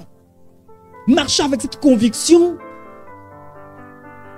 Tu peux pas servir Dieu de façon occasionnelle. Alléluia. Il faut que ce soit là dans ton cœur. Il faut que ça bouillonne. Il faut que tu aies un plan, il faut que tu aies des idées. C'est ça le ministère. Moi, je ne fais pour moi-même aucun cas de ma vie, comme celle m'était précieuse, pourvu que j'accomplisse ma course avec joie. Et le ministère que j'ai reçu du Seigneur Jésus, d'annoncer la bonne nouvelle de la grâce de Dieu. Il dit pourvu, ce qui importe pour moi. Quelqu'un incarne le ministère. Il est préoccupé par le ministère. C'est même lui qui vous rassure. Même quand il y a des problèmes, ce qui vous rassure, ça là, je vois. Vous sentez qu'il est préoccupé. Mais les gens qui abandonnent le ministère, en fait, entre guillemets, ce qu'il appelle le ministère, ils abandonnent le ministère. J'ai trop mes problèmes. Et parfois, dans tes problèmes, tu oublies le ministère. Mais tu es tranquille. Lui, il a dit que ma vie, c'est-à-dire que, il dit, pour moi, je ne fais aucun cas de ma... En fait, à un moment donné, comme le ministère devient plus important que votre vie. Je vous dis, vous portez ça dans votre vie. Vous pensez ça. Mais quand tu oublies le ministère, tu oublies les choses. Tu oublies, j'ai mes soucis. Ça se passe comment? Je ne sais pas si... Prochainement, je vous parlerai typiquement du ministère d'intercession. Parce que là, j'ai parlé de façon générale. Mais je vais parler de l'intercession typiquement parlé. On parle. Puis, à un moment donné, tu penses. Tu es là. À un moment donné, pour certains, à un moment donné, tu es tellement fiché. Tu perds même l'appétit. Bon, ça là, c'est des choses... mais tu portes le ministère. Mais toi, tu oublies. Certains même parfois sont contents d'être un peu loin du ministère. Oh, enfin, oh. Parfois, d'autres. Bloque le téléphone. Qui m'a appelé là? Bloqué. Parce que tu es dans le service. Tu es dans le service. Et dans le service, ça ne t'engage pas. Que ça marche, que ça ne marche pas. Tu as l'impression que tu n'as aucune responsabilité. Tu n'es venu que rendre un service. Je ne sais pas si on a compris. Si je prends quelqu'un pour venir ranger les chaises là, quand il s'en fout. S'il y a réunion, pas réunion. Lui, on l'a pris seulement pour venir ranger les chaises. Mais moi, je ne peux pas être... Moi, il faut que je veille à ce que cela ça fait. Je me dis, est-ce qu'ils ont réussi à bien s'asseoir? Est-ce que je peux pas... lui, il vient. Je ne sais pas si vous allez confier une tâche à quelqu'un et vous sentez que lui, bon, il le fait avec beaucoup d'exigence, quoi. S'il l'a fait, il l'a fait. S'il ne le fait pas, il ne le fait pas. Mais vous-même, quand c'est quelque chose qui vous concerne, hein? Moi, je vois ceux qui demandent la construction. Parfois, tu pars, tu sens que les gens qui ont construit t'ont abandonné un sac de ciment, ils ont ouvert le sable. Tu te dis, mais mon Dieu! Mais pourquoi ils ont laissé? Ce n'est pas pour eux. Ceux qui dépensent l'argent, ce n'est pas pour eux. Ils sont venus lentement construire. Donc, ils savent qu'ils s'arrangeaient 20 000 francs pendant 3 jours. Donc, si 2 sacs se sont gaspillés là, eux, leur prière, c'est que tu vois pas les 2 sacs. Et toi, ça te fait mal au cœur. S'ils n'ont pas respecté le plan, ça te fait mal au cœur. C'est ça la différence entre une tâche et un ministère. Un ministère, tu le portes. Et Dieu appelle les gens au ministère. Le service, c'est bien. Tu rentres, tu fais des choses. Mais au-delà, l'église, c'est une église des gens qui ont les ministères. Chacun a son ministère. Et on bénéficie du ministère des uns et des autres. Si chacun a son ministère, ça veut dire que tu peux dormir tranquille. Imagine quelqu'un, ministère, il dit que mon ministère, c'est que je veillerai à ce que toujours les champs soient rangés. Mais le pasteur dort tranquille. Il n'a pas de problème pour les chaises. Je prends un exemple. Parce qu'il sait qu'il y a quelqu'un qui veille. Il y a quelqu'un. S'il a un gros problème, il va dire, s'il te plaît, est-ce que tu peux m'aider? Il fera tout. Parce que lui veille. Est-ce que tu veilles à ce que les choses spirituelles se passent correctement à l'église ou pas? Mais ce n'est qu'un service. Si tu peux, tu peux. Si tu ne peux pas, Dieu m'a appelé à l'église là-bas. Moi, je suis le pasteur. Mais le pasteur a... Non, même dans le ministère, nous sommes. Le pasteur a son rôle et chacun a son rôle. Rentrons dans la dimension du ministère. Quand tu as la dimension du ministère, tu es productif. Alléluia. Alléluia. Un ministère, on s'investit et on investit. Quand tu as le ministère, tu t'investis. Tu t'investis. Tu t'investis. Tu t'investis. On ne te force pas. On n'a pas besoin de te forcer. Tu t'investis. C'est ton ministère. Je vous donne un petit secret. Hein. Dites-vous toujours, vous allez regarder, par exemple ici, je suis le premier responsable. Tout le monde peut, entre guillemets, je ne dis pas être comme ça, mais tout le monde peut oublier, sauf moi. Parce que je me sens, c'est comme quand vous êtes parent. En tant que parent, moi j'ai fait un jour à Mnana, j'ai dormi un jour à Mnana et j'ai oublié de fermer les portes. Donc, quand je me réveille le lendemain matin, je remarque que je n'avais pas fermé les portes. Et je dormais seul. J'avais mon petit qui venait en train de dormir. Enfin, il restait avec moi, mais comme lui, les week-ends, il rentrait parfois. Moi, les week-ends, je ne rentrais pas. C'était un week-end, je ne rentrais pas. Et je me rends compte que j'ai... Et mon nana, ça c'était cadre. Hein. C'est un peu sinistre. Et j'ai dit, Seigneur, si quelqu'un rentrait là, j'étais... Et puis, depuis ce jour-là, je vous dis, j'ai un tic. Je peux vérifier 3 fois, 4 fois si une porte est fermée. Vous savez, quand vous avez un truc qui vous a marqué, ça commence à mon nana. Donc, à mon nana, parfois, je commence à me dire, même s'il y a un petit doute, je me réveille. Pourquoi? Je voulais pas que ça se répète. Et c'est un tic qui est là. Donc, parfois, chez les familles sont comme ça. Là. Les autres peuvent aller dormir. Je dors. Mais quand tu sais que tu es le chef, c'est toi. Tu ne peux pas dormir comme tous les autres. Hein, Malé? Le petit peut aller dormir, bon, lui, il n'a pas encore de responsabilité. Mais tu es là, tu veilles. Est-ce qu'on a bien débranché les choses? Est-ce qu'on a bien arrêté le feu? Est-ce que, pourquoi? Parce que tu es la personne responsable. Sentez-vous toujours comme ça. Sentez-vous toujours comme vous étiez le pasteur. Ne dites pas, et peut-être qu'un jour Dieu va vous appeler. Un appel ministère. Vous savez, ce qu'on fait aujourd'hui là, on l'a fait avant qu'il y ait un appel particulier. Mais comportez-vous comme vous avez un appel particulier. C'est-à-dire que toute chose repose sur vous. Là, vous avez la conscience du ministère. Ne dites pas, quelle responsable l'intercession? Si elle n'est pas là, tu n'as pas fait ceci. Bon, telle soeur n'est pas arrivée, tel frère n'est pas arrivé. S'ils n'ont pas fait ceci, tu s'entends toujours. Ils sont arrivés? Non, pas arrivés. Oui, je prie. Seigneur, je prie pour tout le monde. Je prie. Pendant un mois, ils ne sont pas arrivés. Ce n'est pas grave. Tant que je suis vivant, la prière ne s'arrêtera pas dans cette église. Alléluia. Et à cause de ton feu, tu apprends les autres. Mais si tu continues, ça fait 2 fois que je parle, je suis seul là. Moi, je suis découragé aussi. Ministère, moi, je ne suis pas me décourager. Mais je me décourage. Je me décourage parce que j'ai ça. Et même si je n'étais pas responsable, premier, Dieu m'a formaté comme ça. Et je veux que vous soyez comme ça, même si vous n'êtes pas premier. Alléluia. L'esprit me presse au-dedans de... L'esprit me presse au-dedans de...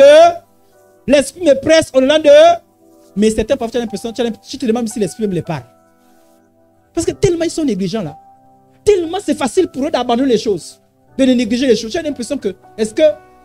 Ça dit que tu as l'impression qu'il n'y a que ta voix qu'ils entendent. Mes frères, sœurs, mais est-ce que l'esprit les parle? Est-ce que l'esprit te parle? Où est le fruit de ce que le Saint-Esprit dit? C'est important de rechercher ça. Si je dis, je ne parlerai pas, il dit, je parlerai pour respirer à l'aise. Vous savez, en fait, arrêtez quand tu es au ministère, tant que tu ne le fais pas, tu n'es pas à l'aise. En fait, je me sens quelque chose. Moi et de moi, je me dis, depuis que j'ai commencé le ministère, je me dis, tu fais toujours comment? Là, je ne fais rien. Demandez à ceux qui étaient avec moi. Parfois, je peux faire lundi, mardi, mercredi, jeudi, vendredi. Je prie. J'exhorte. Je prêche. Je visite. Bon, c'est vrai que parfois, je me souviens, les membres qui me disent, ça va, tu vas tenir. Mais quand je rentre chez moi, je ne sais pas, mais je suis content. Non, je suis content quand je fais les choses de Dieu. Vous ne pouvez pas savoir. Toi, tu vois que non, j'ai un problème. Non. Et c'est là où j'ai compris que la Bible dit, le fardeau de Dieu est doux et léger. Quand tu comprends les choses de Dieu, tu vois la difficulté. Mais quand c'est de Dieu, quand tu fais, tu es à l'aise, tu es tranquille. C'est ça. Amen, amen. Si tu rends compte que tu forces trop, viens, on va parler un peu, on va prier un peu. Est-ce que tu es dans la dimension du ministère? Je vais bientôt terminer. Mon cœur brûle dans 2 mois. Vous voyez tout ça là? Je vais juste vous dire, ça là, c'est caractéristique du ministère. Mon cœur brûle dans 2 mois. Est-ce qu'il y a un feu qui brûle pour toi, pour l'intercession? Oh! Est-ce qu'il y a un feu qui brûle pour toi, pour l'intercession? Il y a un feu personnel. Ça, ce n'est pas un feu pour dire, et si l'intention, il n'y a pas le feu, on est tous. Non, que le feu brûle, les autres brûlent, ne brûlent pas. Est-ce que dans ton cœur, le feu brûle? Dans ton cœur à toi. Eh bien, il brûle lundi, il s'arrête mardi. Il brûle mercredi, jeudi, c'est arrêté. J'ai mon beau-frère, quand on l'a limogé de communologue, lui, il est dans l'évangélisation. Bon, lui, son ministère, il est prophète. Mais un prophète qui est plus dans la dimension de l'évangélisation. Il quittait de l'Oasis jusqu'à Léhima à pied pour aller faire le ministère.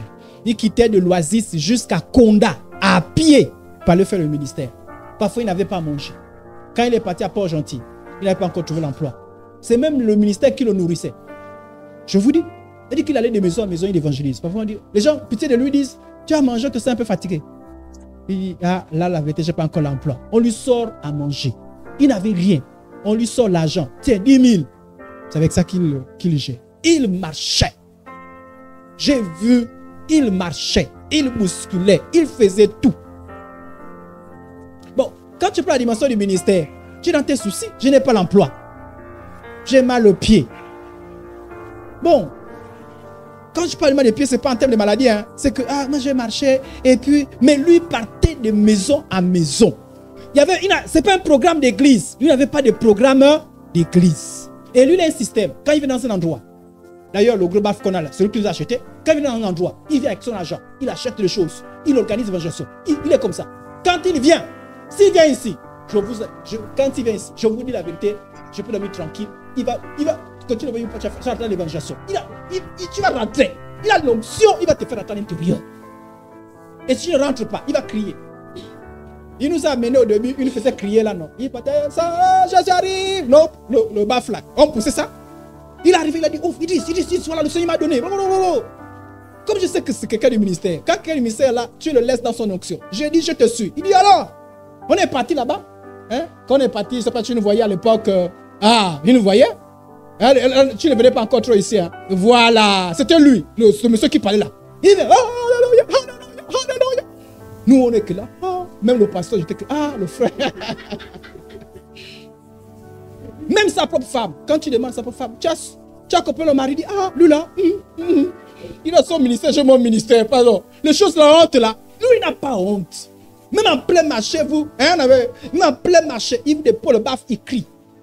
Et il est prêt à investir. C'est-à-dire que je vous ai dit qu'il porte le ministère. Il n'a pas besoin de votre tracasserie. Quand il vient, lui, ça sort dans son esprit. Or, les gens qui ne portent pas le ministère, c'est les gens qui disent, je suis évangéliste. Il n'y a pas d'autre évangéliste. C'est quoi le programme? Lui, il a besoin de programme. Il n'a pas besoin de programme.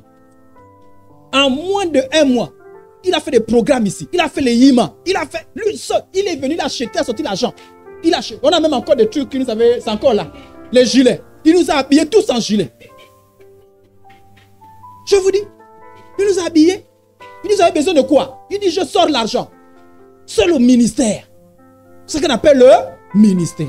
Quand quelqu'un a le ministère, c'est-à-dire que vous sentez. C'est-à-dire que tu ne peux pas douter. Tu regardes, tu sens que le ministère est là. Rentrez dans le ministère. Brûlez pour Dieu. Alléluia. Ne soyez pas circonstanciels. Et puis vous ne savez pas là où Dieu va vous amener. Vous ne savez pas. Il ne faut pas dire, maman, je ne dis pas, c'est pour vous les genoux. Tu ne sais pas. Je rends aujourd'hui là, témoignage de Massomo parce que moi je l'ai vu. Et c'est à cause de ça qu'on a donné, de donner le nom là en l'honneur de cette dame. Elle était vieille. Mais elle a prié. J'ai vu. J'ai vu cette dame. Est-ce qu'elle était parfaite? Je ne sais pas. Mais pour la prière, j'ai vu. Alléluia. Donc, on n'a pas dit, moi je suis épouse. Quelle épouse? Quelle épouse comme Babouni. Alors, on finit avec ce point. La constance au ministère. Un intercesseur, une personne qui croit fermement l'action de Dieu à travers la prière. Un intercesseur, c'est quelqu'un qui croit la prière. C'est quelqu'un qui croit que Dieu et que c'est la prière, c'est l'intercesseur. Voilà pourquoi. Je vais aller un peu vite. Mais Dieu me permettra, même si après 6 mois, je reviendrai chez vous. Pour parler typiquement de l'intercession. Les intercesseurs qui ont les doutes là. J'ai un problème avec toi. Parce que toi, pour votre travail, c'est la prière. Si toi, tu doutes de l'efficacité de la prière, c'est comme si vous allez voir un chirurgien. Il dit non, les opérations, je doute qu'on peut opérer quelqu'un et puis la personne sort de là vivant. Ah! Toi-même, tu doutes. Ah non. Et tu veux comment? Et c'est maintenant que te dire, non, chirurgien, ça arrive, non. Donc, s'il y a des gens qui croient à la puissance de la prière, c'est les intercesseurs.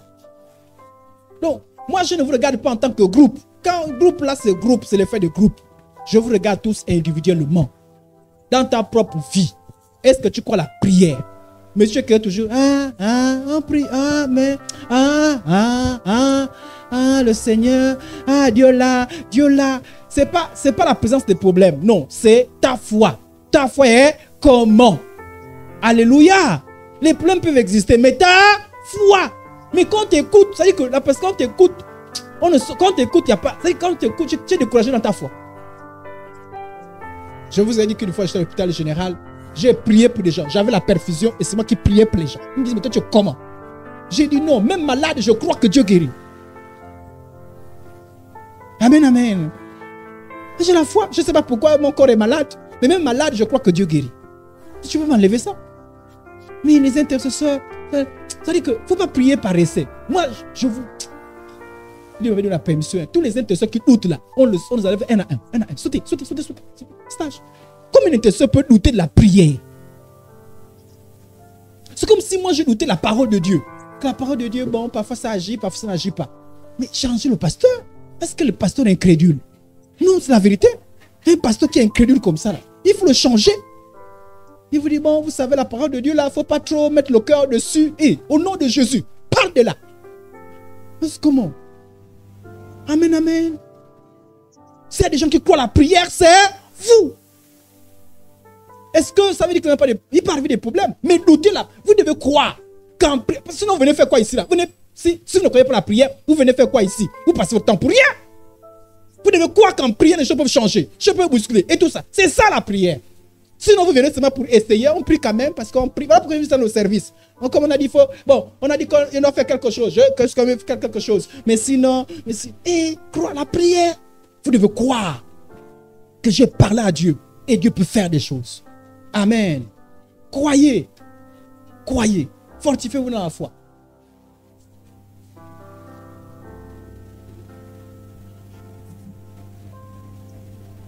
La Bible dit, regardez, on a dit, comme elle restait longtemps en prière devant l'Éternel, Élie observa sa bouche. Anne parlait dans son cœur et ne faisait que remuer les lèvres, mais on n'entendait point sa voix. Élie pensait qu'elle était ivre et voilà, elle a prié, jusqu'à ce que l'Éternel l'a exaucé.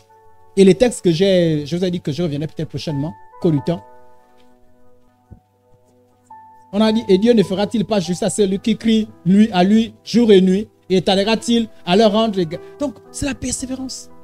Le texte que j'ai cité là. On dit, sur tes murs, Jérusalem, j'ai placé des gardes. Ils ne s'éteindront ni jour ni nuit. Pourquoi? Parce qu'ils croient que Dieu est celui qui agit. Amen. Ok. Regardez. Voilà. Ici, on parle de ceux qui enseignent, mais on peut remplacer par ceux qui prient. Là où on met enseigne là, mettons prier. Hein? Voilà. Toi donc, qui prie pour les autres, tu ne crois pas. On va mettre dans le contexte. Hein? Tu ne crois pas. C'est-à-dire que tu n'as pas toi-même la foi. Toi qui soutiens dans la prière, qui dit que le Seigneur agit, tu ne crois pas. En fait, ici, j'ai voulu, parce que ici, on parlait de prédicateurs. Hein? On dit, tu enseignes les autres, tu ne t'enseignes pas toi-même. Tu dis ne pas dérober, toi-même tu dérobes. Finalement, ta parole elle est puissante ou n'est pas puissante? La même manière pour la prière. C'est la même chose. Frères et sœurs en Christ, qu'est-ce que j'ai envie de dire? Pourquoi j'ai soulevé ce point? Ici, vous venez prier pourquoi? Les gens se convertissent. Tu dis les gens se convertissent, toi, tu n'es pas converti. Tu as la foi. Hein? Oh! Seigneur, nous prions que nous soyons matures. Toi-même, la maturité est zéro. Tu pries pour les autres. Tu crois que les autres, ça va arriver dans la vie des autres là-bas? Parce que des choses qui dépendent de toi. Des choses qui ne dépendent pas de toi, c'est que tu t'entends à Dieu. Mais des choses qui dépendent de toi. Tu pries, c'est comme moi. Oh, sainteté. Moi-même, sainteté, zéro. Ça veut dire quoi? Que l'intercesseur a le devoir d'exemplarité. Tu ne peux pas demander la vie des autres ce que toi-même tu es incapable de faire. Tu ne peux pas croire que quelqu'un est capable d'arrêter la cigarette si toi-même tu es dans la cigarette. Comment tu penses que ta prière va faire en sorte que l'autre arrête la cigarette? Toi-même tu es incapable d'arrêter ta propre cigarette, la cigarette que toi tu prends. Sinon, c'est des prières en l'air. Arrêtez de faire les prières en l'air. Soyez conséquents avec ce que vous... C'est-à-dire qu'à un moment donné, voilà pourquoi je dis, rentre dans le ministère.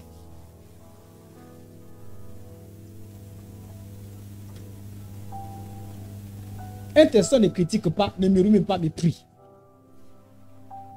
Pourquoi? Un intercesseur, c'est quelqu'un qui a la foi. Quelqu'un qui pêche, je crois que le Seigneur est capable de changer. Mais si toi, tu t'assois, vraiment l'église là, je ne pense pas qu'elle va évoluer un jour. Les gens que façon, bruyant, laisse. Toi, tu sais que tu prieras. Ton Dieu est capable de changer les choses. La Bible dit, Simon, Satan vous a réclamé. Quand moi j'ai prié pour ton enfant que ta foi ne défaille, point. Un intercesseur qui a peur de Satan et des démons. C'est bête, hein? Puis toi tu as peur de Satan et des démons. Les autres qui sont censés ne pas être intercesseurs vont être comment? C'est-à-dire que tu finis de prier, mais quand même tu parles des démons, des sorciers. Et tu pries pour les autres que les autres. Seigneur, nous prions pour les gens qui sont oppressés. Seigneur, qu'ils soient libres. Libres. Oh Seigneur. Mais toi après, oh le sorcier, j'étais là, j'ai entendu tac, tac, tac. Puis je yeah. Non, ouais, Bonnie, vraiment. Et je n'aime pas ça, demande à ma femme. Je n'aime pas les gens qui ont la foi pour les autres et qui n'ont pas la foi pour eux-mêmes. Je n'aime pas ça. C'est-à-dire quand vous les autres, c'est-à-dire que tu exhortes bien les autres. Non mais sœur, sois fortifiée sœur. Le Seigneur a dit que si tu crois en lui, ça ira. Alléluia. Mais quand c'est toi, vous savez les frères et les sœurs. Toi quand tu me parlais, tu faisais des sketchs ou tu étais sincère? Moi, j'ai horreur des sketchers. Et tu ne crois pas, reste là, on va t'exhorter. Voilà, il ne faut pas faire les sketchs. Montre que tu as des problèmes. Je vous vois. Oh, je vous vois les intercesseurs. Vous, quand vous priez, je vous vois. Alléluia, le Seigneur vivant. Alléluia. Après, je vous vois un à un dans vos vies. Je vous vois comment vous comportez. Je vois. Si je vois que vous êtes faibli devant les choses, j'entends comment vous parlez. Je vous dis, hein, j'entends comment vous parlez. Je vois comment vous allez. Si je vois la faiblité, je vous soupèse. Pourquoi? Parce que j'entends des intercesseurs la foi. Alléluia. Je veux la foi de la part des intercesseurs. J'ai une jeune soeur que je taquine souvent. Mais si elle passe là devant, même le prédicateur, j'ai menti. Alléluia. Jésus dans la tempête. Jésus n'a pas craint. Jésus est là, il était calme. Jésus s'est levé, il a calmé la tempête. Alléluia. Tu dis, wow. Mais quand tu regardes sa vie, dès qu'un problème arrive, souviens-toi que tu nous as dit Jésus dans la paix. Oh! Au nom de Jésus, nous prions. Mais quand tu as des problèmes, vous savez les frères, ce qui m'arrive, les sorciers ils m'ont bloqué, ils m'ont attaché. C'est-à-dire que moi j'ai envie de te dire, pardon, ne provoque pas les sorciers, mets-toi de côté. Parce que quand toi tu pries là, tu les provoques. Ne les provoque pas, reste caché. Si tu n'es pas fort, ne pars pas. Oh! Ah, que Dieu nous aime tous. Soyez vrais. Amen. S'il y a des gens qui croient, ce sont les intercesseurs. Même si on te dit que Satan lui-même en personne est venu te visiter. dit au nom de Jésus, je ne crains pas. Mais si tu dis ça t'est venu, oh, ça t'est venu. On a dit qu'il va m'attendre demain à 16h. Mais toi, quand tu pries là, tu pensais quoi? Ça t'en prend tes bagages. Je te laisse. Il est sous nos pieds. Oui, écrasé. Satan, écrasé. Et on te dit que il attend à 16h. Et tu as peur. Mais continue avec écrasé. Alléluia. Je reviendrai peut-être. Je m'arrêterai avec lui. S'il y a des gens qui croient à la prière, ce sont les uns. Quand vous avez des gens qui croient à la prière, qui croient que quand ils le prient, les choses se passent. Mais c'est qui? Elle dit que c'est la bouche, quoi. Je vous ai dit, je n'aime pas ça. Je demande à ma femme, j'ai horreur de ça. Parce que moi, quand tu me parles comme ça, la tempête, oh, alléluia, Jésus a dépouillé les dominations. Moi, je me dis, ah, il y a quelqu'un qui croit. Je m'appuie aussi sur toi. Ah oui, hein? Je vois Dieu, mais je te vois aussi. Ah oui, je dis la vérité. Je dis, waouh. Mais quand je vois, tu fais l'inverse. Ça, entre nous, disons-nous vrai. Si je dis, l'impudicité, on appelle l'impudicité, peut-être filer à ta femme. N'est-ce pas que vous regardez sur le pasteur? Mais si après vous le voyez sur le pasteur, il fait tchouk, vous dites, ah, si lui fait ça, ce n'est pas nos maris qui prêchent là qui vont rester. C'est lui qui prêche ça. Ne soyez pas comme ça. Là, pourquoi il faut fortifier ta foi? Il faut avancer en maturité. Alléluia.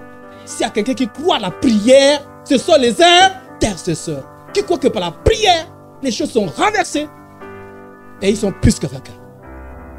Ne soyez pas fébriles. Parce que c'est là, vous dites que Dieu vous appelle à là.